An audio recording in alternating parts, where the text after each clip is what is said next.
जी, वक्त आ गया है घोषणा पत्र का, क्योंकि देश लोकसभा चुनाव की दहलीज पर खड़ा हुआ है। आने वाले कुछ ही दिनों में चुनाव की तारीखों का ऐलान हो जाएगा और इस बीच सियासी हलचल बढ़ती हुई नजर आ रही है। हर तरफ से जोरदार दावे किए जा रहे हैं। पाला बदलने से लेकर पूरी की पूरी पार्टी लेकर दल बदल लेने तक की यहाँ पर तस्वीरें सामने निकल कर आ रही हैं। एक तरफ सत्ता पक्ष है, प्रधानमंत्री नरेंद्र मोदी है, विकसित भारत का देश को सपना दिखा रहे हैं। दूसरी तरफ विपक्ष है, चुन चुन कर खामियां निकालने की कोशिश कर रहा है।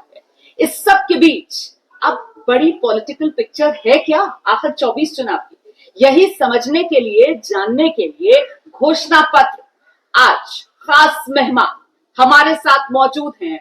चुनावी इंजीनियर कहिए आप, राजनीतिक आंकड़ों के बाजीगर कहिए आप, या फिर सियासत के सबसे बड़े वैज्ञानिक कहिए आप, प्रशांत किशोर, बहुत स्वागत आपका। नमस्कार। ये प्रशांत की प्रयोगशाला अगर मैं कहूं, क्योंकि जन स्वराज है मतलब सही लोग सही सोच, एक सामूहिक प्रयास, और ये जो प्रशांत की प्रयोगशाला है इसमें प्रशांत किशोर के सियासी अवतार वाला आविष्कार कहां तक पहुंचा? नहीं, प्रयोगशाला तो आप कह सकते हैं। प्रयोगशाला इस नजरिए से है कि पिछले 20 वर्षों में मेरा जो कुछ भी सामाजिक राजनीतिक अनुभव रहा है, पहले 10 साल संयुक्त राष्ट्र संघ में और फिर करीब 8 से 10 साल जो मैंने काम किया, जिसको लोग चुनावी रणनीतिकार, प्रबंधक वगैरह शब्दों से एड्रेस करते हैं, उस 10-20 साल में जो कुछ भी मैंने सीखा, वो सब सीखने समझने के बाद मैंने ये तय किया और मेरी ये समझ बनी, मेरा ये अनुभव रहा कि अगर आपको राजनीति में कोई आमूलचूल परिवर्तन लाना है तो उसके लिए आपको समाज के स्तर पर उतरकर काम करना होगा। और कहीं ना कहीं जो रास्ते आज से सैकड़ों साल पहले, नॉट सैकड़ों साल मतलब 100 साल पहले महात्मा गांधी ने इस देश में करके दिखाया, उसका प्रयोग किया, उसको दिखाया, उससे सफलता पाई, उन्हीं रास्तों से आगे का रास्ता खुल सकता है। और जिस राज्य से मैं आता हूं, मेरे मन में ये भी था कि जिस राज्य से, बिहार से मैं आता हूं, मैंने अपनी जिंदगी बेहतर कर ली, लेकिन ये राज्य आज भी देश का सबसे गरीब और पिछड़ा राज्य है। तो इस मिट्टी के होने के नाते मुझे ऐसी जिम्मेवारी लगती है कि मैं आऊं और अपने राज्य के लोगों के बेहतरी के लिए, जिंदगी को सुधारने के लिए अगर कुछ कर सकता हूं तो वो करूं। इसीलिए मैंने वो जो काम मैं पहले करता था वो 2021 में मैंने काम छोड़ा। एक साल मई 2021 से मई 2022 तक मैंने इस परिकल्पना को बनाने समझने में लगाया और फिर मई 2022 से मैं यहाँ आया हूँ। 5 महीने मैंने ग्राउंड वर्क किया और 2 अक्टूबर 2022 से मैंने पैदल यात्रा शुरू की है। और 14 जिलों से अभी तक की यात्रा गुजर चुकी है। हाँ, जिला जो है वो थोड़ा सा आपको डिस्टॉर्टेड फीलिंग दे सकता है। अभी तक हम लोग आधा बिहार, क्योंकि जिले जो है कोई बड़े भी होते हैं, छोटे भी होते हैं, तो अभी तक हम लोग पिछले करीब 17-18 महीनों में आधा बिहार चल पाए हैं। लेकिन ये जो पदयात्रा है वो पदयात्रा ऐसी नहीं है जिसमें दिन और किलोमीटर निश्चित है। हमारा प्रयास है कि जो पदयात्रा के 3 उद्देश्य हैं उसको पूरा करने के लिए चाहे जितने गांव में जाना पड़े, जितने किलोमीटर चलना पड़े, जितने दिन रहना पड़े, उसका कोई लिमिट नहीं है। एकमात्र लक्ष्य है कि बिहार के गांव-गांव में पहुंचा जाए, वहां लोगों को बताया जाए कि क्या करने से उनकी जिंदगी बेहतर हो सकती है। दूसरा, लोगों को राजनीतिक बेहतर विकल्प के अभाव में मजबूरी में किसी को न वोट देना पड़े, भाजपा के डर से, लालू के डर से भाजपा को वोट न देना पड़े। इसके लिए समाज की मदद से एक नया दल, नया विकल्प बनाया जाए। और तीसरा कि अगर लोग अच्छे लोगों को चुन भी दे तो भी जो चुने हुए लोग आए उनके पास बिहार की जमीनी हकीकत को समझकर एक सही योजना हो जिससे बिहार में पलायन रुके, बेरोजगारी खत्म हो, यहाँ के बच्चों के लिए शिक्षा हो। हम लोग भी अगले 10 वर्ष में देश के 10 अग्रणी राज्यों में शामिल हों। इस 3 उद्देश्य को लेकर इसको हमने शुरू किया है। अब अगर आप इसको तो 24 चुनाव है। नहीं, चुनाव आपका लक्ष्य है? नहीं, बिल्कुल नहीं। ये चुनाव से मैं प्रभावित नहीं हूं। मैंने आपको कहा 10 साल मैंने रात दिन चुनाव कराए, राज्यों के स्तर पे चुनाव कराए हैं, देश के स्तर के चुनाव से जुड़ा रहा हूं। मैंने उस काम को, उस आपाधापी को 10 साल बहुत करीब से देखा है, उसमें भागीदार रहा हूं। ज्यादातर जगह पे मुझे सफलता भी मिली, सरकारें भी मेरे हिसाब से बनी, लेकिन मैंने ये पाया कि सरकारों के बनने से, दलों के बदलने से जनता का जीवन बदल जाए ये जरूरी नहीं है। चेहरे बदल जाते हैं, घोषणा पत्र बदल जाता है, लेकिन कमोवेश स्थिति जमीन पर वही है जो पहले थी।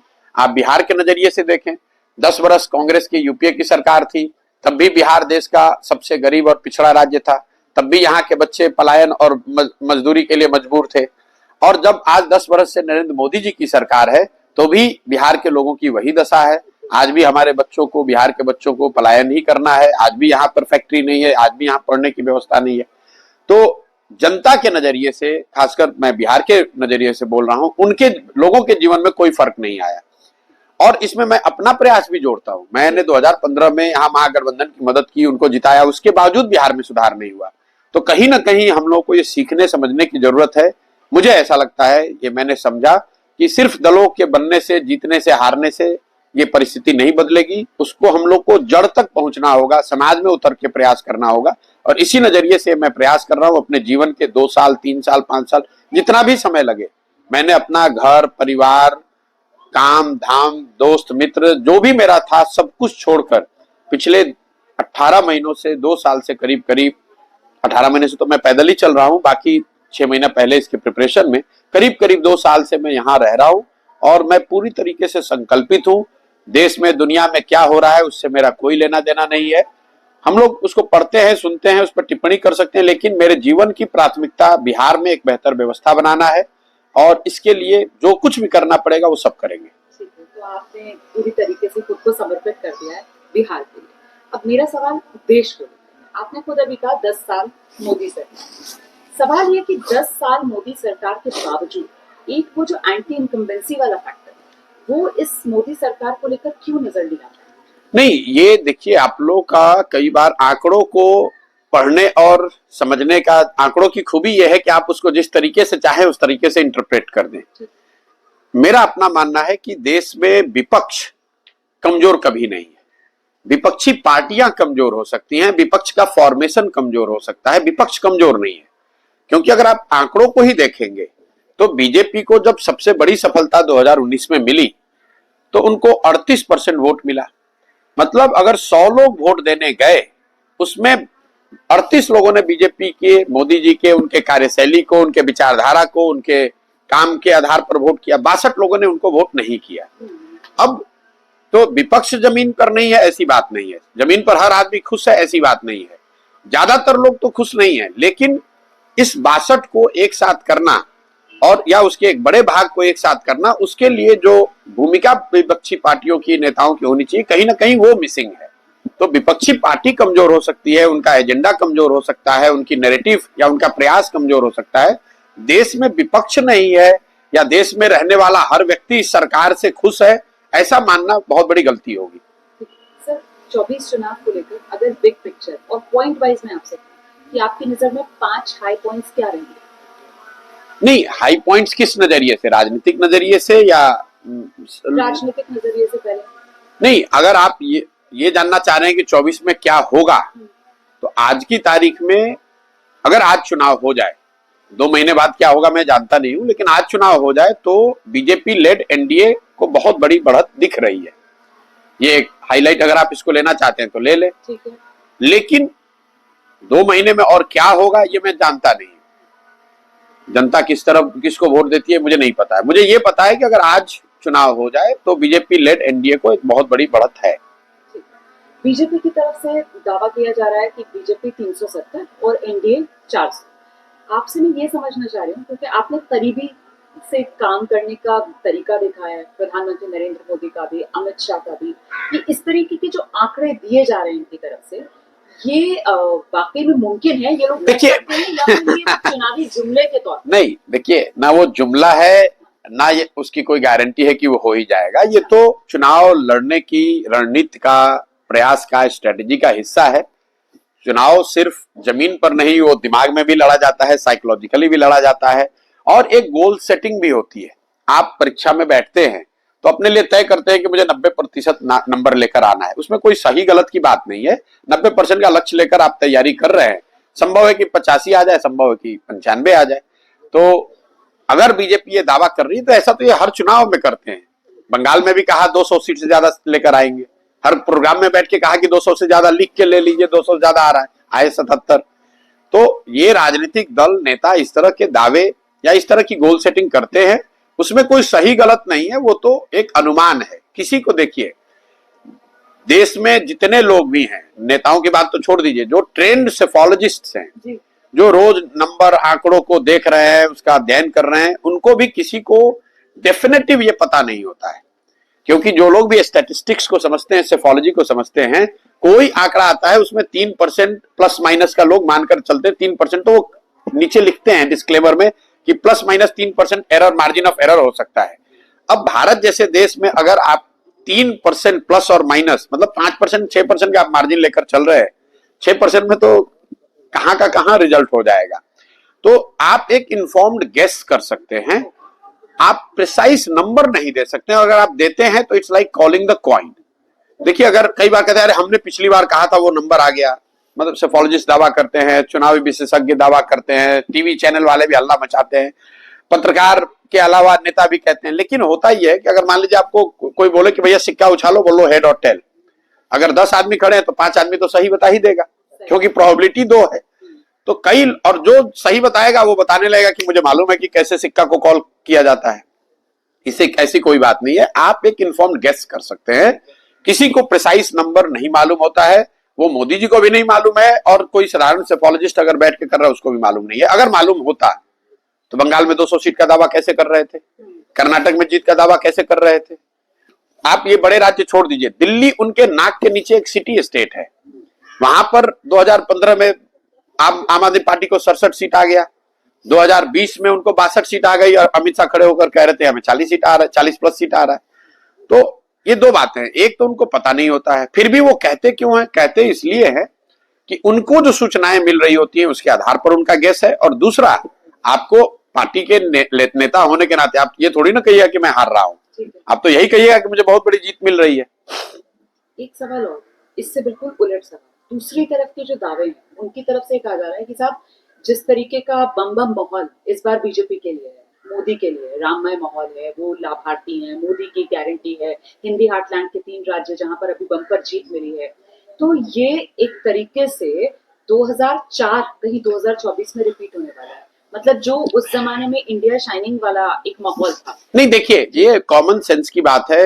When you get over confident, like logical बात है कि one should never get over confident. लेकिन अभी जो बीजेपी का डिस्पेंसेशन है, जो लीडरशिप है, जो उनका काम करने का तरीका है, वो दावा पब्लिकली कुछ करे, इनका जो काम करने, इनकी जो कार्यशैली है, ये वो लोग नहीं है जो ओवर कॉन्फिडेंट हो जाते हैं। दे गो फॉर द किल।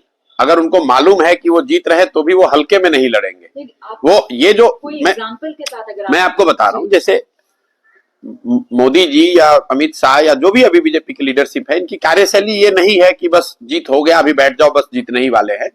वो दावा तो कर रहे हैं कि जीत रहे, लेकिन अपनी मेहनत में, अपने प्रयास में कुछ कमी नहीं छोड़ेंगे। जैसे आप देख लीजिए, एक सीट अभी जैसे बिहार में नीतीश कुमार को लेकर आए, उनको मालूम है, आंकड़े बता रहे हैं कि नीतीश कुमार के भाजपा में आने से भाजपा को चुनावी फायदा कुछ नहीं है, विधानसभा के नजरिए से तो उनको नुकसान है। आप बिहार में किसी भी भाजपा के वर्कर से, समर्थक के, लीडर से बात कीजिएगा तो प्राइवेटली वो ये कहेगा इसका नुकसान है, लेकिन वो फिर भी क्यों लेकर आए?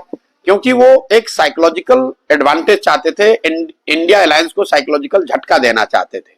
आप जो देख रहे हैं अभी महाराष्ट्र में, वो अशोक चौहान को लेकर आए, ये सब क्यों कर रहे हैं? वो एक एक सीट भी जो है कि if we are on top we must finish the opposition, तो ये उनका स्वभाव है, उनका कार्यशैली का हिस्सा है। तो ये दिखा, अगर मैं उनके सामने हूं तो मैं ऐसा नहीं मानूंगा कि they have become complacent. They are not people who get complacent. अगर आपको उनसे लड़ना है तो आप ये मानकर चलिए कि वो लास्ट तक लड़ेंगे। अगर जीत रहे तो भी उस जीत को और बड़ी बनाने के लिए और ज्यादा प्रयास करेंगे, हार रहे तब तो प्रयास करेंगे ही करेंगे। तो मैं 2004 की सिनेरियो को नहीं देखता हूं, क्योंकि 4 में लीडरशिप अलग थी, आज लीडरशिप अलग है।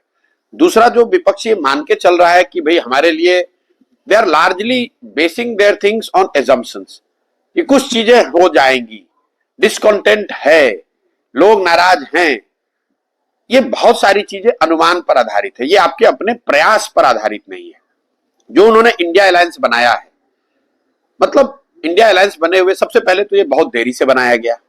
आप मुझे बताइए, लोग कहते हैं सीटों पे समझौता नहीं हुआ, नैरेटिव नहीं बना, चेहरा कौन हुआ, इन सब बातों पर तो विवाद हो सकता है भी, कौन चेहरा होगा, क्या नैरेटिव होगा, कौन सीट लड़ेगा। इस बात पर तो कोई विवाद नहीं था कि 2024 अप्रैल मई में चुनाव होगा, सबको पता था। जिन लोगों ने भी इंडिया अलायंस बनाया है, ये काम वो 2 वर्ष 3 वर्ष पहले भी कर सकते थे। जब बंगाल का चुनाव आया, बीजेपी डाउन थी, बीजेपी बैकफुट पर थी, तब अगर आपने इंडिया अलायंस बना लिया होता तो आपके पास 2-2.5 साल का समय होता नैरेटिव बनाने का, उसको घर घर ले जाने का। जरा आप अनुमान कीजिए। लोग कहते हैं कि मोदी जी ने चुनाव के ठीक पहले राम मंदिर का ये पूरा जो अभियान अभी हुआ, जो समारोह हुआ, कभी तो मोदी जी या उनकी टीम ने बैठ के प्लान किया होगा कि मंदिर का निर्माण इस तरीके से कराओ, इस गति से कराओ कि ये जनवरी में पूरा हो। अब विपक्ष वाले बैठ के ये कह रहे हैं अरे भाई चुनाव के पहले करा के फायदा उठाना चाह रहे हैं। भाई कम से कम भाजपा वालों ने इतना तो सोचा 3 बरस पहले। तुम 3 बरस पहले क्या कर रहे थे? तुम्हें भी तो मालूम था कि 24 में चुनाव है, तो आपको भी तो सोचना चाहिए था कि मैं जनवरी 2024 में क्या करूंगा, अगर राम मंदिर होगा तो उसका हम काउंटर कैसे करेंगे। तो आपने तो वो किया नहीं। आप बैठे हुए हैं राम भरोसे, राम का नाम ले रहे हैं बीजेपी वाले, लेकिन राम भरोसे बैठे हुए हैं विपक्ष वाले। बीजेपी राम भरोसे नहीं बैठी हुई है। मैं आपको दावे से कह रहा हूं, प्रधानमंत्री के बयान आप आज से 3, 4, 5, 6 महीने जब वो पार्लियामेंटेरियन से मिल रहे थे, उसमें उन्होंने पब्लिकली कहा कि भाई सिर्फ मंदिर के भरोसे मत बैठिए। वो राम का नाम ले रहे हैं, राम भरोसे बैठे हुए हैं कांग्रेस वाले कि कुछ हो जाएगा। तो अगर आप राम भरोसे बैठोगे तो भैया राम जी अगर कृपा करेंगे तो जीतोगे, नहीं कृपा हुई तो आप हारोगे। एक बात मुझे बताइए, कर्नाटक चुनाव जब हुआ, उसका नतीजा जब आया था तो ऐसा लग रहा था कि विपक्ष के लिए एक माहौल बनता हुआ नजर आया। उसी के बाद ये इंडिया गठबंधन भी बना। जून में फिर इन लोगों ने 15 मई को पहली बैठक की थी इंडिया गठबंधन की। तो ये चीजें जो एक वक्त में ऐसा लग रहा था कि शायद विपक्ष मजबूत होता हुआ नजर आ रहा है, ये डिरेल क्यों होने लगी? और खासतौर से नीतीश कुमार। नहीं, देखिए आपको मैं बताऊं, पहले तो राज्यों के चुनाव को सीधा एक्सट्रापोलेट लोकसभा से करना ये बहुत बड़ी भूल है। आपको याद दिलाना चाहता हूं आपके दर्शकों को, 2018 में बीजेपी कर्नाटक हारी, बड़ी मुश्किल से 2017 में गुजरात में अपनी सरकार बचाई बीजेपी ने, बड़ी मुश्किल से 15 सीट से ही सरकार बची। कर्नाटक में वो चुनाव हारे। उसके बाद छत्तीसगढ़, मध्य प्रदेश, राजस्थान तीनों जगह चुनाव हार गए। फिर भी जाके लोकसभा में इतनी बड़ी जीत मिल गई। राज्यों के चुनाव का माहौल पर असर हो सकता है, लेकिन उसका सीधा कोरिलेशन फाइनल आउटकम पर नहीं है। कर्नाटक के चुनाव के बाद, कांग्रेस की जीत के बाद जरूर एक माहौल, एक अपॉर्चुनिटी कांग्रेस के पास थी, लेकिन जब आपने वो प्रयास किया नहीं उसके बाद आप चुपचाप बैठ गए। इंडिया अलायंस जो बना जून जुलाई में, देखिए जून में इंडिया अलायंस बना है, जून से लेकर अभी हम लोग फरवरी में बैठे हुए हैं, करीब 8 महीने हो गए। 8 महीने में इंडिया अलायंस के लोग कुल 6 या 8 दिन साथ में बैठे। उन 6 और 8 दिनों में भी अगर आप नंबर ऑफ वर्किंग आवर जोड़िएगा तो मुश्किल से मुझे लगता है कि 25-30 घंटे इन लोगों ने इंडिया अलायंस पर काम किया है। अगर आप इसको समझिएगा, आपने जून में बनाया, चलो देरी से बनाया, तो अगर आप 7 दिन यहीं पर बैठ जाते और 7 दिन में ये सारा काम कर लेते तो आपके पास 8 महीने उस काम को जमीन पर एग्जीक्यूट करने के लिए होता। राहुल जी मान लीजिए यूरोप जाते हैं, अमेरिका जाते हैं, 7 दिन जाते हैं ना साथ में। एक बार 7 दिन जाकर आप अलग अलग यूनिवर्सिटी में बात कर रहे हो ना, लोगों से मिल रहे हो ना, तो 7 दिन 8 दिन आप यहीं पर बैठ के काम पूरा कर लेते। तो आप 8 महीने में 7 दिन बैठे हैं साथ में। आज तक इंडिया अलायंस का एक पब्लिक मीटिंग नहीं हुआ, ना उसका कोई नैरेटिव बना, ना कोई कॉमन मिनिमम प्रोग्राम जनता ने देखा, ना कोई उसके चेहरे बने, ना सीट शेयरिंग का काम हुआ। और ये सब हो रहा है, इस बीच में आप एक अलग यात्रा पर निकल गए, और वो यात्रा इंडिया अलायंस की यात्रा नहीं है, वो कांग्रेस की यात्रा है।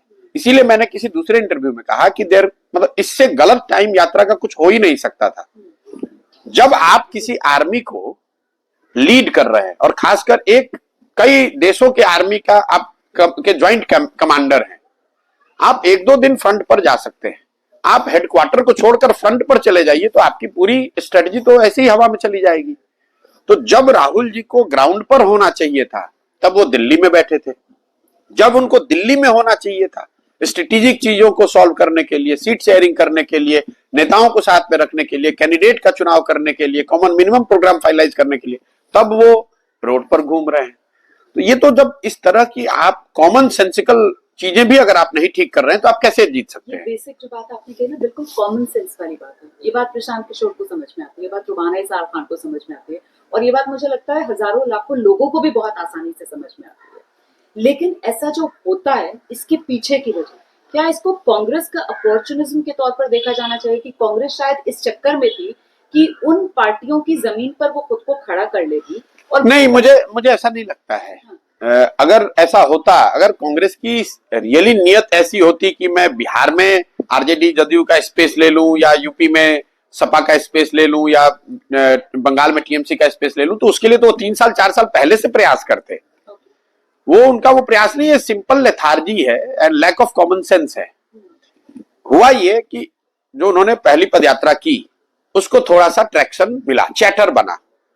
अब भारत जोड़ो यात्रा को थोड़ा उसको ट्रैक्शन मिला, तो ये कट कॉपी पेस्ट है कि चलो एक यात्रा से फायदा हुआ, एक और यात्रा कर दो। ये नहीं देखा कि भैया कट कॉपी पेस्ट कर रहे हो, टाइमिंग अलग है, प्रॉब्लम्स अलग हैं, चैलेंजेस अलग हैं। अभी आपके लिए जरूरी है कि आप ममता बनर्जी से सीट फाइनल करो। अभी या तो आपको ये था कि मुझे कांग्रेस का ही चुनाव लड़ना है, कांग्रेस के बैनर पे लड़ना है, तो फिर आप यात्रा करो, कोई दिक्कत नहीं है। लेकिन अगर आपने 20 अलग अलग दलों का कुनबा बनाया है, तो उस कुनबे को एक साथ रखने और चलाने के लिए जो बैंडविड्थ चाहिए, जो समय चाहिए, उसके लिए आपको बहुत इन्वेस्ट करने की जरूरत है। और वो ना करके आप मणिपुर में घूम रहे हैं, नागालैंड में घूम रहे हैं, बंगाल में घूम रहे हैं, उड़ीसा में घूम रहे हैं। नतीजा क्या हुआ? आप जिस राज्य में जा रहे हैं वहां पर एलायंस पहले खत्म हो गया। तो ये सलाहकारों की दिक्कत है, कांग्रेस की प्लानिंग की दिक्कत है और कोऑर्डिनेशन की दिक्कत नहीं, ये पूरी ओवरऑल जो देखिए, it all starts emanates from the leaderships own thinking. देखिए, सलाहकार जो है वो तो आपको सलाह दे सकते हैं। आपके 3 सलाहकार हैं, तीनों काबिल हैं, तीनों ने सलाह दिया, पिक तो आप एक ही डिसीजन करोगे। तो अब लीडर तो मल्लिकार्जुन खड़गे हैं। तो नहीं, देखिए, लीडर तो राहुल गांधी ही है कहने। अच्छा। सबको मालूम है, इसमें अच्छा करने की क्या बात है, आपको भी मालूम है। कांग्रेस को चला तो रहे हैं एक ही व्यक्ति, वो है राहुल गांधी। पिछले 2008-9 के बाद जब यूपीए 2 बनी, उसके बाद मुझे लग रहा है 2 या 3 साल जब से सोनिया जी का को स्वास्थ्य को लेकर उन्होंने थोड़ी सी बैकसीट ली है, उसके बाद से चाहे फॉर्मेशन कोई भी रहे, चला रहे राहुल गांधी। तो जब राहुल गांधी चला रहे हैं तो जिम्मेवारी भी उन्हीं को लेनी पड़ेगी। आप जब कांग्रेस के साथ डील कर रहे थे तो इंटरेक्शंस आपके राहुल गांधी के साथ? नहीं, मैं तो कोई राहुल गांधी अकेले के साथ नहीं, मैं तो कांग्रेस की पूरी लीडरशिप के साथ बात कर रहा था। और मेरी जो लंबी उनसे बातचीत हुई, जो 1-1.5 बरस तक चली, उसमें कोई राहुल गांधी अकेले नहीं बात कर रहे थे। उसमें सोनिया गांधी भी थी, उन परिवार की प्रियंका गांधी भी थी, और कांग्रेस के जो बड़े 15-20 लीडर है वो सब शामिल थे। आपकी समझ क्या बनी प्रशांत जी? मतलब सोनिया गांधी से इंटरेक्शन, राहुल गांधी से इंटरेक्शन, प्रियंका गांधी से इंटरेक्शन, बाकी लीडर्स को मैं छोड़ देती हूँ, लेकिन ये जो गांधी परिवार के 3 चेहरे हैं और ये अगली पीढ़ी, मतलब राहुल और प्रियंका पर कहा जाता है कि कहीं ना कहीं कांग्रेस का पूरा दारोमदार है, तो इनमें आपको किसमें क्या इक्विपमेंट नजर आता है, या किसका क्या प्लस और नेगेटिव पॉइंट नजर आता है? नहीं, देखिए, सिंपल बात है कि ये 3 लोग कांग्रेस नहीं चला रहे। कांग्रेस चला रहे राहुल गांधी। अच्छा। सोनिया गांधी हो, प्रियंका गांधी हो, दूसरे जो लोग भी हो, खड़गे साहब हो, सब लोग सपोर्टिव रोल में चला रहे कांग्रेस राहुल गांधी। इस बात में कोई कहीं इफ बट किंतु परंतु नहीं है। वो चाहे कैमरे पे कुछ भी दावा कर लें, लोग चाहे कुछ भी कह दें, चला रहे राहुल गांधी। और राहुल गांधी की जो अपनी समझ है, उनको लगता है कि we are on right track, it's just matter of time. आज नहीं तो कल जनता मोदी से नाराज होगी और वो हमें गद्दी पर वापस बैठा देगी। मुझे लगता है कि जो सबसे बड़ी कमी कांग्रेस के लीडरशिप में है, वो जब तक आप मानोगे नहीं कि आपको परेशानी है, आप उसका सुधार करने का प्रयास करोगे कैसे? आप ये मान रहे हो कि भैया हम ठीक है, हमारे कम्युनिकेशन में, हमारे आउटरीच में, हमारे स्ट्रेटजी में कोई गलती नहीं है। जनता को समझ में नहीं आ रहा है, जनता धीरे धीरे समझेगी, जब उसको परेशानी होगी वो समझेगी। लोकतंत्र में मुझे लगता है कि ये बड़ा एरोगेंट वे ऑफ एनालिसिस है।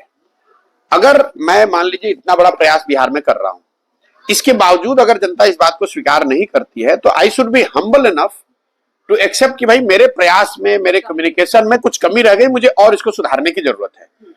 अगर वो ना करके मैं ये कहूं कि अरे यार बिहार की जनता तो समझ ही नहीं रही है, तो वो एक्सक्यूज नहीं है। मुझे लग रहा है कि कहीं नहीं, जैसे राहुल जी का आपने बयान सुना होगा, कहते भाई पूरी मीडिया हाईजैक हो गई है, ईडी सीबीआई सब हाईजैक हो गया है, इलेक्शन कमीशन इम्पार्शियल नहीं। इन बातों में थोड़ा दम है, लेकिन इसी वजह से कांग्रेस चुनाव हार रही है ऐसा मैं नहीं मानता हूं। अगर ऐसी बात होती तो कोई राहुल गांधी से यह पूछे कि भाई 2014 में तो मीडिया आपके पास था, आप सत्ता में थे, ED CBI election commission judiciary सब आपके साथ था, तब 2014 में आप 50 सीट के नीचे कैसे आ गए?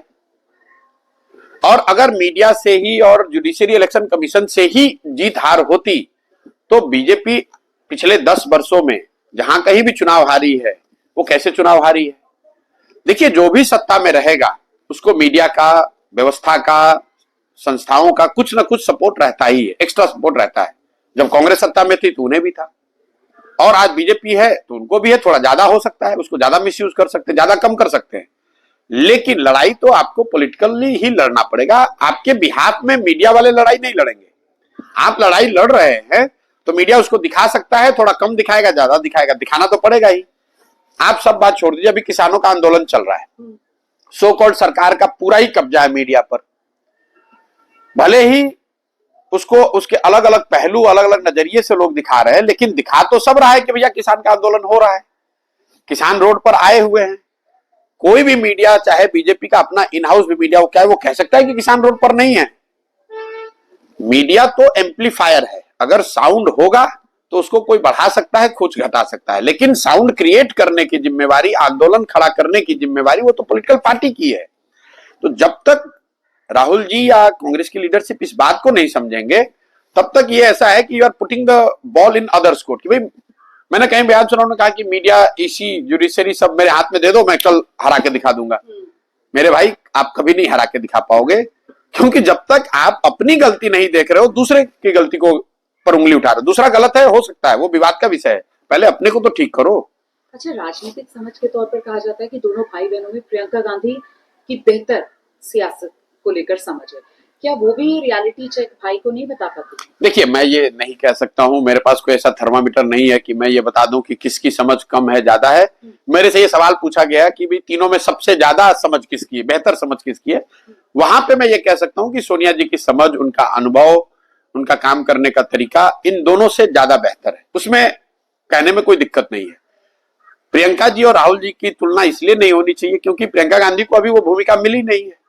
तो आप कैसे जज कर सकते हैं कि अगर वो कांग्रेस प्रेसिडेंट होते, वो कांग्रेस चलाते, तो कैसे चलाते? मान लीजिए कि मैं आपको बता रहा हूं, जैसे जिम्मेवारी की बात नहीं है, जैसे मान लीजिए कि आपने कहा कि यूपी में उनको जिम्मेवारी दी गई थी, उसके आधार पर जज कीजिए। नरेंद्र मोदी जी को 2009-10 में वेस्टर्न इंडिया के 3 बड़े राज्यों की जिम्मेवारी भाजपा ने दी थी, महाराष्ट्र, गुजरात, राजस्थान। 100 से ज्यादा सीटों पर, वेस्टर्न पश्चिम भारत की सीटों पर मोदी जी इंचार्ज थे। उसमें भाजपा का प्रदर्शन अच्छा नहीं रहा, 9 में सब वहां पे कांग्रेस और यूपीए के लोग जीत कर आए। उस प्रदर्शन के आधार पर अगर आपने नरेंद्र मोदी का as a organiser, as a speaker, as a political acumen को अगर आपने जज कर लिया होता और कोई कमेंट पास किया होता, तो आज आपके मुंह पर अंडे पड़े होते। तो जब आप किसी की क्षमता तब जांच सकते हैं जब उसको वो जिम्मेवारी दी गई है। ये जिम्मेवारी अभी राहुल गांधी के पास रही है, इससे पहले सोनिया जी के हाथ में रही है। उसके आधार पर मैं कह सकता हूं कि सोनिया गांधी की समझ, उनका अनुभव, उनका काम करने का तरीका शायद इन लोगों से बहुत बेहतर है, तभी उनको सफलता मिली। राहुल गांधी वैसे यात्राएं इतनी कर रहे हैं, आप कह रहे हैं कि ये वाली जो यात्रा है, इसका टाइमिंग उन्होंने सही नहीं चुना, लेकिन जो सियासी तपस्या वो कर रहे हैं उसका फल उन्हें मिले, उसके लिए एक आप उनको क्या गुरु मंत्र देना चाहते हैं? देखिए, मैं कौन हूं उनको गुरु मंत्र देने वाला, वो बहुत बड़े आदमी हैं और ये लोग ऐसे नहीं है जो कि आप सलाह दीजिए और वो आप मान लें। नहीं मानना, अगर बुलाएंगे तब तो मानना ही पड़ेगा, लेकिन मतलब बिन मांगी सलाह किसी को देनी नहीं चाहिए। ठीक है। मुझे लगता है कि कहीं ना कहीं what he lacks is the persistence, perseverance that is needed to close things. I have observed over last 15 years of his political journey as a student. Hindi में जी। हाँ, मैंने उनके 10-15 साल की राजनीतिक यात्रा को जो मैंने बाहर से थोड़ा करीब से भी देखा, जानना समझने का कोशिश करा, जो एक कमी मैं पाता हूं कि वो चीजों को क्लोज नहीं करते हैं। जैसे मैं आपको एग्जांपल दूं, आज की यात्रा वगैरह छोड़ दीजिए, जब कांग्रेस की सरकार थी, उनकी तूती बोलती थी, वही देश के बड़े भविष्य बताए जाते थे, तब उन्होंने एनएससीवाई आईवाईसी में एक प्रयोग शुरू किया as a general secretary NSCY IYC, कि हमारे ये आईवाईसी और एनएससीवाई में इलेक्शन से चुनाव होगा, इलेक्शन से नए लीडरशिप पैदा की जाएगी। उसका शुरुआती विरोध हुआ, लेकिन राहुल जी ने बड़े उत्साह से पूरा उसमें समय लगाकर उसको शुरू किया। शुरुआती सफलता पंजाब और उत्तराखंड में उसको मिली, लेकिन जब लोगों ने उसको देख लिया कि किस तरीके से इलेक्शन हो रहा है, तो जो सीनियर लीडरशिप थी या जो चीज जो उससे पहले से बेनिफिट पा रहे थे, उन्होंने उस सिस्टम को गेम कर दिया। तो राहुल गांधी जी के पास 2 ऑप्शन थे, या तो वो उस रेजिस्टेंस को या जो उसमें डिस्टॉर्शन आया था उसको और करेक्ट करने के लिए और उस पर लगे रहते, या अगर मान लीजिए कि नए सिस्टम से उनका विश्वास उठ रहा था तो पुराने सिस्टम में जाते, जिसमें नॉमिनेशन वाली बात थी। हुआ क्या, ना वो नए सिस्टम को उन्होंने आगे बढ़ाया, ना पुराने पर वापस गए। नतीजा क्या हुआ, एनएससीवाई आईवाईसी कंप्लीटली बर्बाद हो गई 10 साल में। आपके पास जो पुराना सिस्टम था उसको आपने छोड़ दिया, नया एक्सपेरिमेंट किया, आधा एक्सपेरिमेंट करके छोड़ दिया।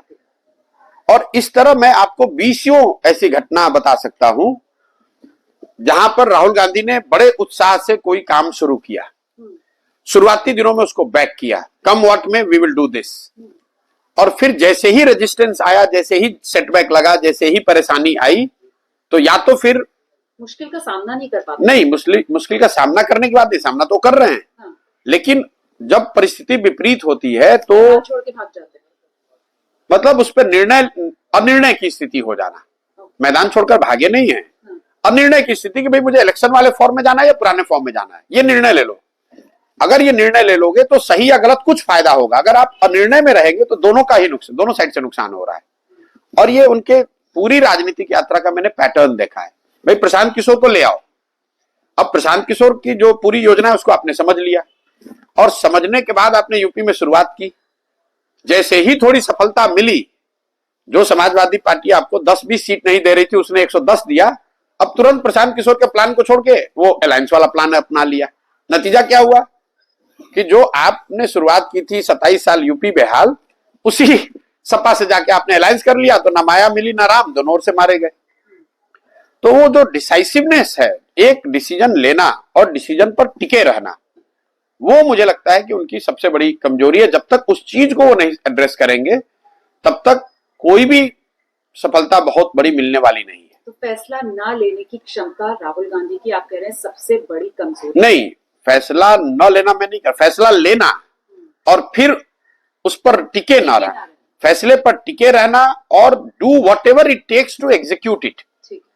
आपने निर्णय लिया, निर्णय लेने में तो तुरंत निर्णय ले लेते हैं, ये तो दिक्कत है, तुरंत निर्णय ले लिया, यात्रा करनी है। अच्छा, लेकिन नहीं लगाते हैं फैसला लेने में। फैसला लेने में यही तो दिक्कत है।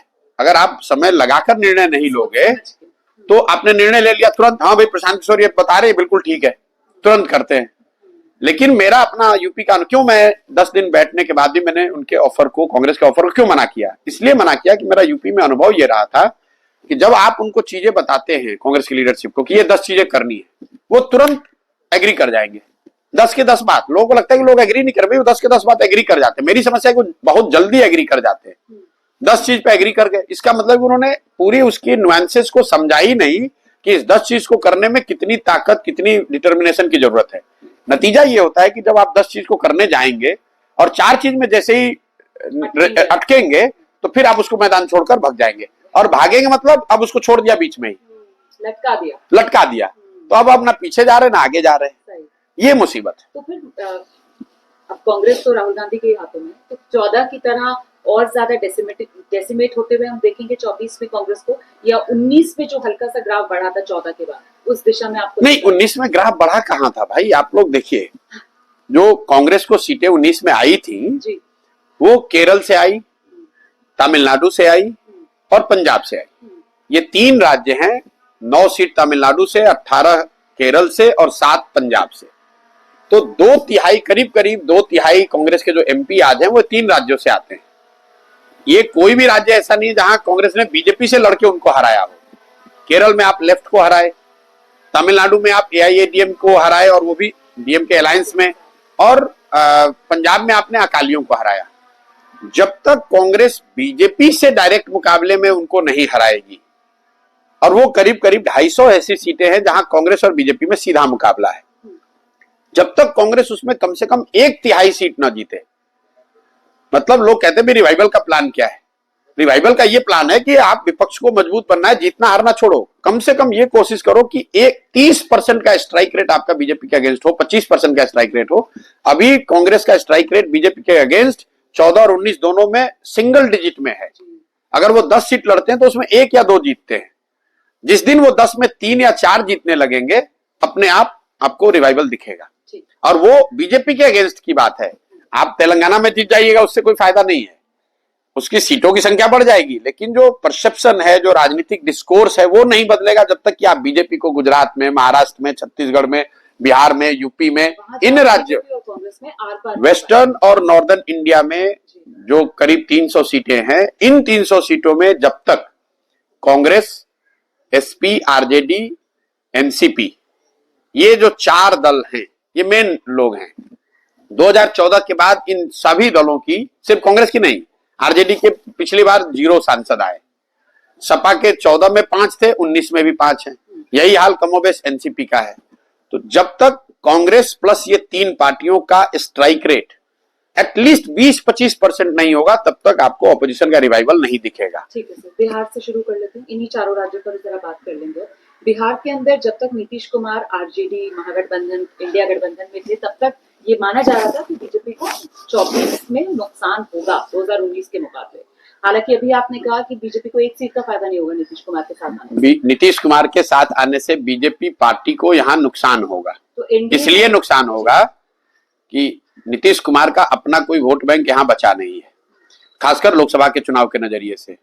नीतीश कुमार के साथ आने से नुकसान बीजेपी को यह है कि अब वो ज्यादा सीट लड़ नहीं सकते हैं। पिछली बार 2019 में बीजेपी एनडीए अलायंस यहाँ 39 सीट जीती 40 में जी। लेकिन उस 39 में बीजेपी सिर्फ 17 जीती, क्योंकि वो लड़े ही 17 थे। अगर बीजेपी बिना नीतीश के लड़ती तो शायद 30 सीट के आसपास लड़ते, और उसमें अगर वो 20 भी जीतते तो भी उनकी टैली पीछे बार से बढ़ती।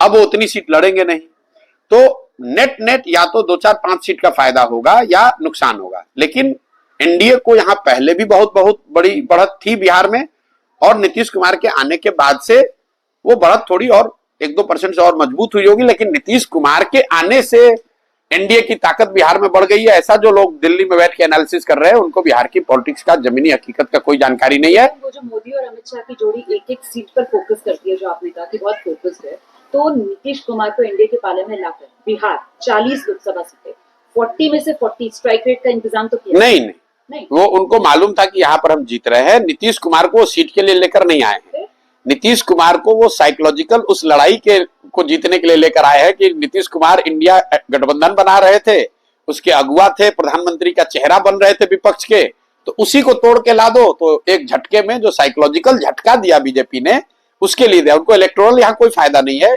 उनको तो इलेक्टोरल नुकसान है इसका। लेकिन इट इज लाइक, अंग्रेजी में एक फ्रेज है, losing the battle to win the war. ये बिहार में थोड़ा नुकसान सह लो 5 सीट का, लेकिन जो इंडिया अलायंस की कहानी बनने या बनाने की कोशिश की जा रही थी, उसको जड़ से ही खत्म कर दो। इसलिए नीतीश को लेकर आए हैं। वो लोग ऐसे लोग नहीं है कि उनको आंकड़े सर्वे सब उनके पास होते हैं। उनको मालूम है कि भैया बीजेपी नीतीश के भरोसे बिहार जीत रही है या सीट बढ़ा रही है, ऐसी बात नहीं है। नीतीश के आने से बीजेपी को फायदा नहीं है, नीतीश के विपक्ष के छोड़ने से विपक्ष को, इंडिया अलायंस को बहुत बड़ा नुकसान, साइकोलॉजिकल नुकसान हुआ। तो साइकोलॉजिकल नुकसान 24 के लिहाज से बीजेपी ने, आप कह रहे हैं, इंडिया गठबंधन को पहुंचा दिया। तो इस सब के बीच नीतीश कुमार और या फिर कहा जाए पूरी की पूरी जेडीयू, उसका सियासी भविष्य कितना? कुछ नहीं, खत्म। वो तो पहले भी खत्म था, आज भी खत्म है। देखिए, मैं पिछले 7-8 महीने से रोज कैमरे पे कह रहा हूं कि नीतीश कुमार अगर महागठबंधन में चुनाव लड़ेंगे तो उनको 5 सीट भी नहीं आएगा। कहीं ना कहीं नीतीश कुमार, उनके पार्टी, उनके नेता भी ये समझ रहे थे, इसीलिए चुनाव छोड़कर भागे। अब एक ही परिस्थिति में वो महागठबंधन में रहते, वो रिस्क तब लेते जब वो नीतीश कुमार प्रधानमंत्री के अगर चेहरा हो जाते, तो बिहार में एक माहौल बनाया जा सकता था कि बिहार का कोई आदमी प्रधानमंत्री का चेहरा है, इसलिए उनको सीट मिल सकती थी। वो हुआ नहीं। तो ये कॉमन पॉलिटिकल सेंस है कि भैया अगर हम चुनाव लड़ेंगे महागठबंधन में और हमारे 5 सीट भी नहीं आएगा, तो उसके बाद तो पार्टी टूट जाएगी, सीएम पद से भी इस्तीफा देना पड़ेगा, पार्टी भी जाएगी। तो उससे अच्छा है कि अभी ये खून का घूंट पी लो, ह्यूमिलेशन सह लो, अभी भाजपा में चल लो, कम से कम पार्टी बच जाएगी। लेकिन जैसे ही लोकसभा जीत कर वो आएंगे, तब दूसरी परेशानी शुरू होगी। वो परेशानी शुरू होगी कि भाजपा की इतनी ताकत होगी, भाजपा वाले इनको क्यों अपने कंधे पे उठा के घूमेंगे। तो इनको किसी न किसी तरीके से यहां से और कट टू साइज किया जाएगा। और जदयू एज ए राजनीतिक पार्टी का अब कोई भविष्य नहीं बचा हुआ है। जितने दिन नीतीश कुमार को भाजपा अपने मर्जी पर मुख्यमंत्री रखती है, उतने दिन है। जिस दिन वो मुख्यमंत्री हटे तो पार्टी तो पहले ही नीचे खत्म है। कई बार प्रशांत किशोर को ऐसा महसूस होता है कि मैं यहाँ आज सुबह जब आई हूँ आपसे इंटरव्यू करने के लिए, आप जितनी मेहनत जनसुराज को लेकर कर रहे हैं, कि वहाँ नीतीश कुमार ने जेडीयू में जिस तरीके से आपको जगह दी थी, एक परसेप्शन था कि आप ही उत्तराधिकारी हैं, तो वो बनी बनाई पार्टी आपको मिल जाती है। नहीं, मैं जीवन में कभी शॉर्टकट में यकीन नहीं रखता हूँ। मैंने जीवन में 1-2 जगह जहां कहीं भी शॉर्टकट लेने का प्रयास किया, मुझे झटका ही लगा है। तो मेरे दिमाग में ऐसा नहीं है कि नीतीश कुमार ने पहले दिया था, वो आज भी मैं जाऊं, आज भी मुझे रख लेंगे। ये अभियान शुरू करने से पहले भी मेरी मुलाकात हुई, मैंने ट्विटर पे ट्वीट किया हुआ है कि उन्होंने ऑफर भी दिया, बताया, समझाया। मैंने कहा कि मैं अब वो काम नहीं करना चाहता हूं। और नीतीश कुमार अकेले व्यक्ति नहीं जो अपने दल में लाकर मुझे जगह देना चाहते हैं। मैंने देश में जिन दलों के साथ भी काम किया, ज्यादातर दल यही चाहते हैं कि भाई आप हमारे दल में रहिए, राज्यसभा चले जाइए, पार्टी की जिम्मेवारी ले लीजिए। नेता तो यही चाहेगा भाई आप मैं उसकी पार्टी को बढ़ाऊं। लोग और दूसरे दल के नेता क्या चाहते हैं वो मेरी प्राथमिकता नहीं। मेरी प्राथमिकता मेरी अपनी सोच क्या है, मैं क्या करना चाहता हूं जीवन में। मैं अपने जीवन में 10 साल मैंने उस काम को किया, मेरी अपनी पहचान समझ एक बनाई। अब उस समझ उस पहचान को लेकर मैं बिहार के लोगों के लिए कुछ करना चाहता हूं। मेरे जीवन की वो प्राथमिकता है। आपकी नहीं, ये खुद लीड लेना चाहती है। लोगों का ऐसे कहते भाई अरे पहले दूसरे को जिताते थे, अपने जीतना चाहते थे, ये भ्रम है आपका। मैं काम वही कर रहा हूं जो पहले कर रहा था। मैं पहले नेताओं को, दलों को समझाता था, उनको कैसे बेहतर अपने संगठन को बना सकते हैं, कैसे अपनी नैरेटिव बना सकते हैं, कैसे जनता के बीच जा सकते हैं, कैसे चुनाव लड़ जीत सकते हैं। यही काम मैं आज भी कर रहा हूं, सिर्फ दलों और नेताओं को नहीं, अब मैं बिहार की जनता को ये समझा रहा हूं। तो कैनवस बड़ा हो गया है, और चूंकि कैनवस बड़ा और नया है तो ये आपको थोड़ा केयोटिक दिख रहा है, आपको लग रहा है ये साथ में आएगा कैसे। लेकिन मैं बिल्कुल देख रहा हूं अपने 18 महीने के अनुभव से कि इसको किया जा सकता है। गांव गांव में जो सलाह मैं नीतीश कुमार को दूं, ममता बनर्जी को दूं, जगनमोहन रेड्डी को दूं, वो सलाह मैं गांव में जब लोगों को दे रहा हूं तो उसमें वो लोग हैं जिनको कि ये सलाह के जरिए एक साथ लाया जा सकता है, एक नया विकल्प, नई व्यवस्था बनाई जा सकती है। पैसे को लेकर पूछा जा रहा है कि इतना पैसा प्रशांत किशोर के पास कहां से आता है? मतलब इसमें तो बहुत पैसा, बहुत इसमें पैसा तो लगता ही है, और मैं हर दिन उसका जवाब भी देता हूं कि इस पूरे अभियान को फिनेंशियली वो लोग मदद कर रहे हैं जिन लोगों को हमने पिछले 10 वर्ष में चुनाव जीतने में, सरकार बनाने में मदद करी है। इसका मतलब ये नहीं कि कोई नेता पैसा दे रहा है या कोई पार्टी पैसा दे रही है। देश में 5-6 राज्य ऐसे हैं आज भी जहां उन लोगों की सरकार है जिनके सरकार बनाने में हमने कंधा लगाया है। उनसे राज्यसभा नहीं मांगा, उनसे मिनिस्ट्री नहीं मांगी, उनसे पैसे फीस नहीं लिए।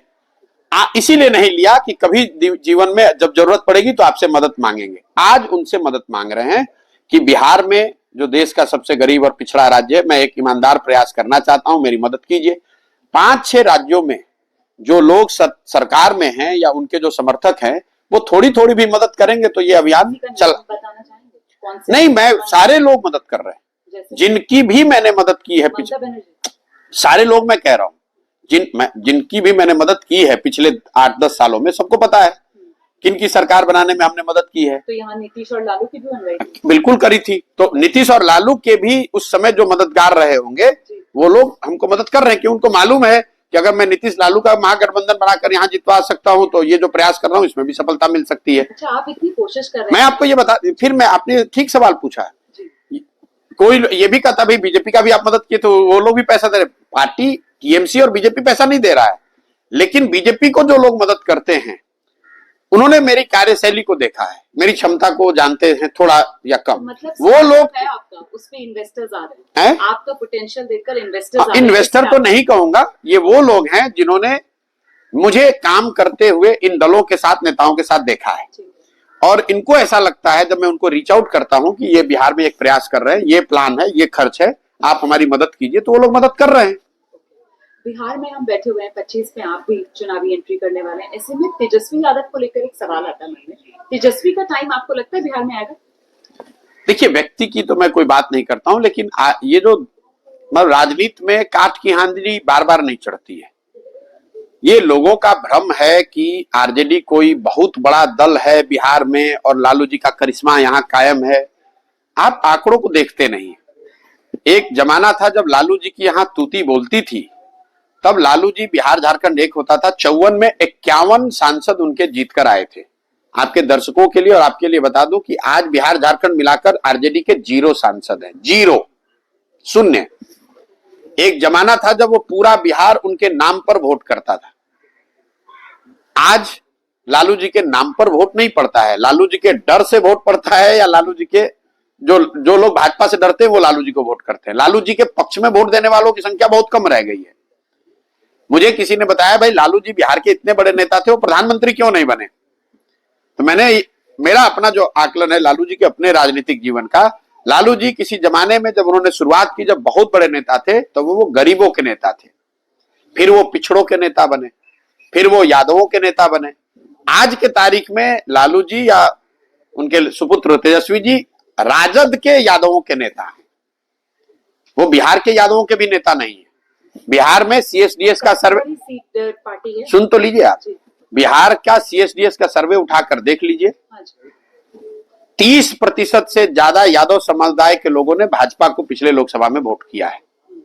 तो मैंने आपको जो कहा कि वो किसी जमाने में, अब आज देखिए आप कह रहे हैं कांग्रेस की हालत बहुत खराब है, लेकिन कांग्रेस को तो आज 50 से ज्यादा एमपी हैं। अगर आप या मैं पार्टी बना लूं और हमारे 55 सांसद आ जाएं तो लोग कहेंगे कि Prashant Kishor is the new rising star of India. लेकिन कांग्रेस के अगर 50 सीट आए हैं तो आप और हम क्या कह रहे हैं कि कांग्रेस खत्म हो रही है, बिल्कुल बर्बाद हो गई, क्योंकि वो किसी जमाने में उनके 400 सीट होते थे। तो आपने जो आपका जो सवाल पे आ रहा हूं कि आज उनके 75 या 77 एमएलए हैं, तो ये वो पार्टी है जो कभी 51 सांसद होते थे जिसके, उसके अगर आज 75 विधायक हैं तो वो पार्टी बढ़ रही है या घट रही है? तो भविष्य इसी से आप देख लीजिए। आप चढ़ान पर नहीं है, आप ढलान पर हैं। और राजनीति में मोमेंटम का बहुत बड़ा, डायरेक्शन का बहुत बड़ा असर होता है। एब्सोल्यूट एक किसी गिवन पॉइंट पर आपको क्या हुआ उससे ज्यादा जरूरी है कि आप डायरेक्शनल कॉल देखिए। तेजस्वी यादव, एक मिनट देखिए, एक मिनट, आप बीजेपी को देखिए। बीजेपी 1984 में 2 सीट पर आई। उसके बाद अगर आप बीजेपी का ग्राफ 2019 तक प्लॉट करेंगे तो 2009 में एक छोटा डिप आया, एक, लेकिन ग्राफ एक तरफा ऊपर बढ़ता जा रहा है। कांग्रेस का ये रिवर्स प्लान कीजिए 1984 से। कई बार लोगों को लगता है कांग्रेस कल हार गई, परसों हार गई। 1984 के बाद से कांग्रेस आज तक देश में चुनाव जीती ही नहीं है, पूरा देश नहीं जीती है। वो 15 साल सत्ता में रहे लेकिन वो चुनाव देश में नहीं जीते। मैं आपको एक उदाहरण देकर आपके दर्शकों को बताना चाहता हूं। 1989 में कांग्रेस के 198 सांसद जीते राजीव गांधी के नेतृत्व में। पूरे देश ने कहा कांग्रेस हार गई, बीपी सिंह प्रधानमंत्री बने। 2004 में जिस इंडिया सैनिक की आप बात कर रहे थे, कांग्रेस के 142 सांसद आए। पूरा देश कह रहा है भाई सोनिया गांधी के नेतृत्व में कांग्रेस जीत गई। मेरे भाई, कांग्रेस पार्टी के तौर पे तो आप 198 से घट के 142 हो गए। तो किसी चीज को देखने का जो नजरिया है हर आदमी का अलग अलग है। आप कह रहे हैं कि आरजेडी बहुत, यहाँ पे 75 उनके विधायक हैं। मैं ये देख रहा हूं कि भाई इनके 51 सांसद होते थे, आज 0 सांसद हैं। किसी जमाने में इनके 250 विधायक होते थे, आज 70 बचे रह गए। राजनीति का ग्राफ ढलान पर बता रहे हैं। बिल्कुल उनका ढलान पर है। उत्तर प्रदेश पर आ जाते हैं। उत्तर प्रदेश में एक जो गठबंधन की कोशिश की गई, अब आरएलडी उसमें से पहले ही निकल गई, समाजवादी पार्टी और कांग्रेस में बात नहीं बनी। क्या गठबंधन अगर सही से बन पाता इंडिया, तो उत्तर प्रदेश देश का सबसे बड़ा सियासी सूबा, वहां बीजेपी को कंटेन किया जा सकता था? गुंजाइश नहीं, बहुत मुश्किल है, बहुत मुश्किल है। जैसा मैंने पहले आपको कहा, जो यूपी का गठबंधन है उसकी कोर जो ताकत है वो सपा है। और जब तक सपा मजबूत नहीं होगी तब तक उस अलायंस की बहुत बड़ी संभावना बनती नहीं। जब सपा बसपा अलायंस हुआ पिछली बार, that was the best opportunity.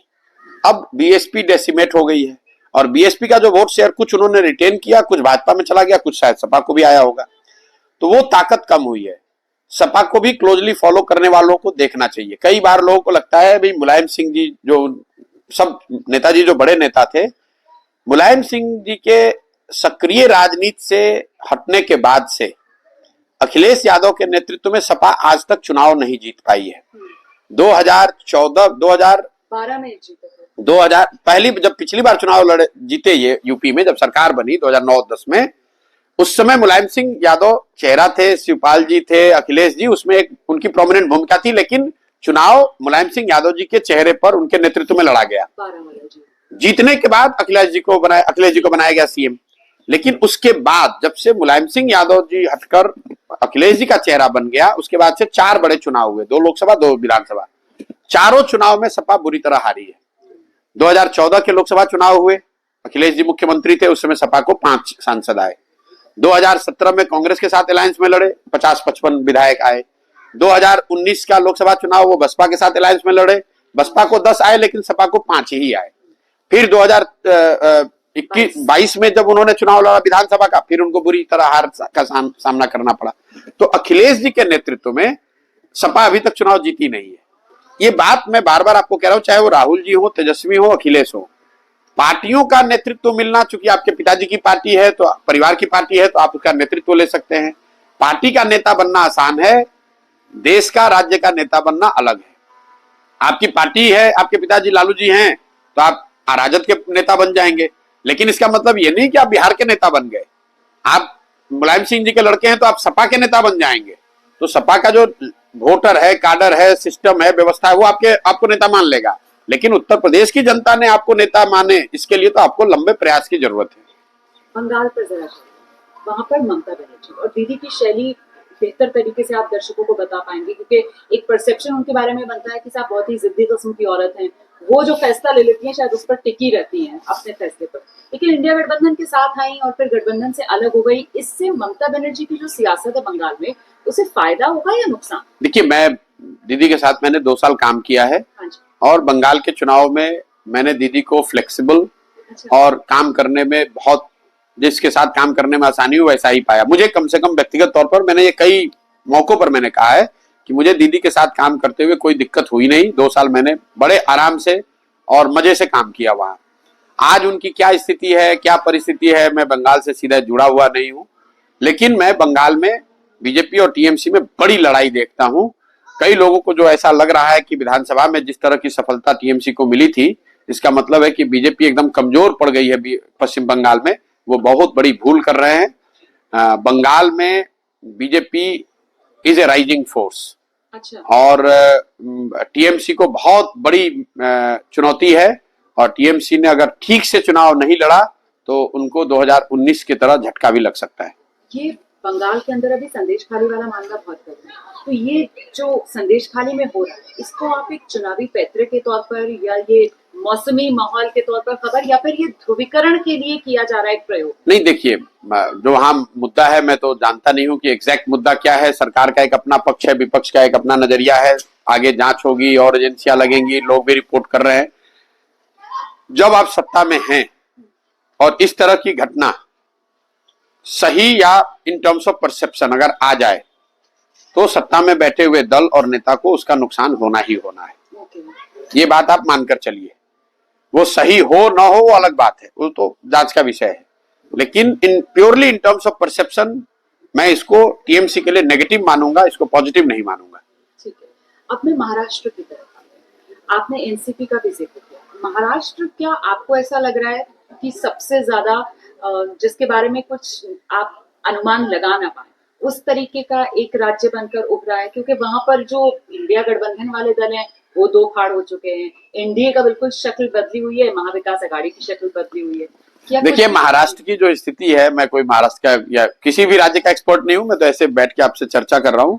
Maharashtra की जो पॉलिटिकल सिचुएशन वो इतना मेस है कि उस पर किसी भी तरह की कोई टीका टिप्पणी करना ही बड़ा मुश्किल है। लेकिन मैं इतना जरूर कह सकता हूं कि इंडिया अलायंस के लिए अगर एक कोई फर्टाइल ग्राउंड था, वो था महाराष्ट्र।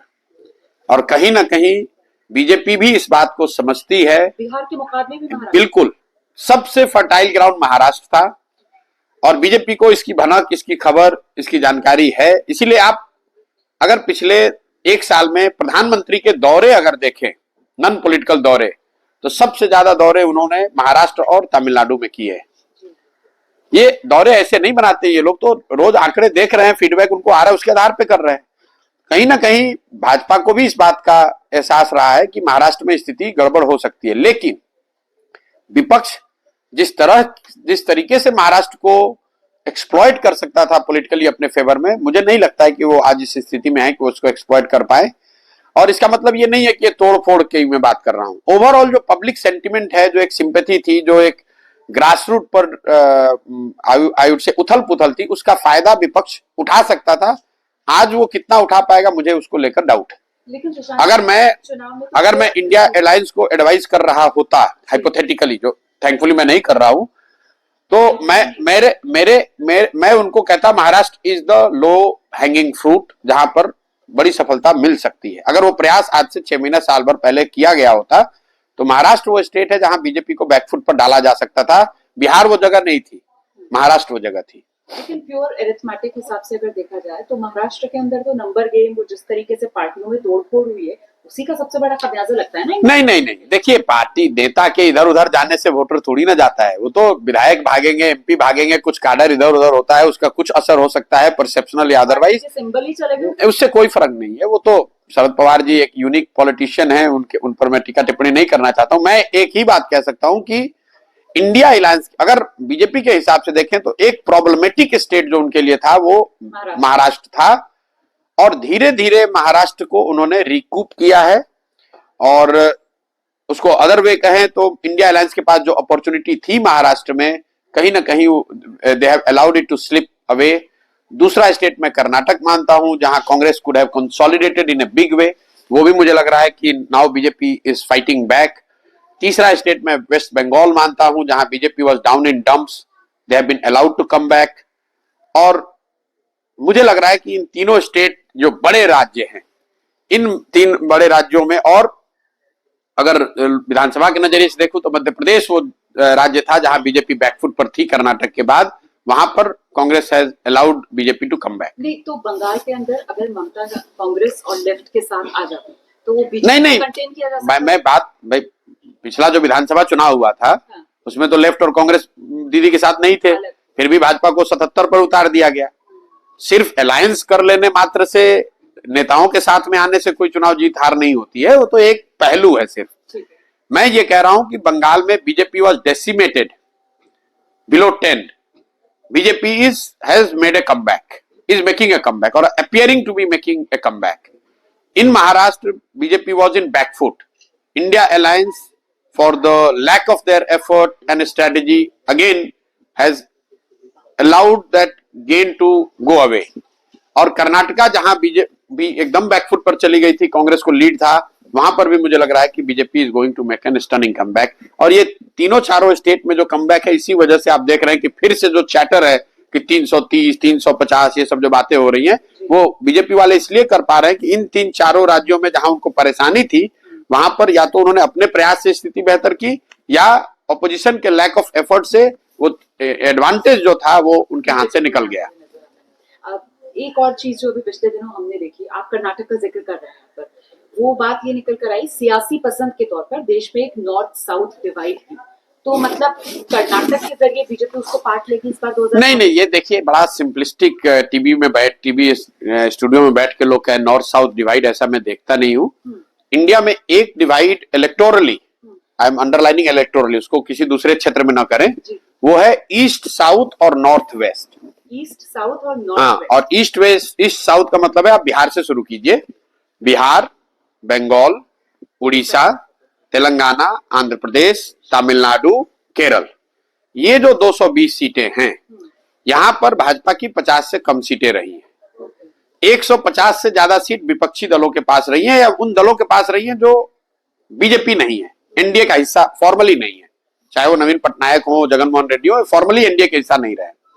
तो ये 150 एमपी जीते हुए हैं जो नॉन बीजेपी नॉन एनडीए हैं।